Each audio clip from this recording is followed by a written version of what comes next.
প্রিয়তমা সিনেমায় ঢালিউড সুপারস্টার শাকিব খানের বিপরীতে অভিনয় করে বাংলাদেশে ব্যাপক পরিচিতি পান কলকাতার অভিনেত্রী ইধিকা পাল। সেই সিনেমার মাধ্যমেই বড় পর্দায় তার অভিষেক হয়। এরপর একের পর এক নতুন কাজ নিয়ে ব্যস্ত সময় পার করছেন তিনি। সম্প্রতি পরিচালক সৃজিত মুখোপাধ্যায়ের নতুন সিনেমার শুটিং শুরু করেছেন। এর মধ্যেই তাকে ঘিরে নতুন একটি গুঞ্জন ছড়িয়েছে।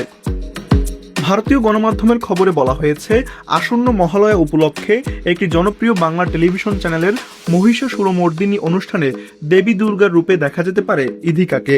যদিও এ বিষয়ে অভিনেত্রী বা সংশ্লিষ্ট চ্যানেলের পক্ষ থেকে এখনও আনুষ্ঠানিক কোনো ঘোষণা আসেনি, তবে প্রাথমিক আলোচনা অনেক দূর এগিয়েছে বলে জানা যাচ্ছে। ছোট পর্দা থেকেই অভিনয় জীবন শুরু হলেও বড় পর্দায় দ্রুতই নিজের জায়গা তৈরি করেছেন ইধিকা। তবু ছোট পর্দার প্রতি তার আগ্রহ এখনও কমেনি।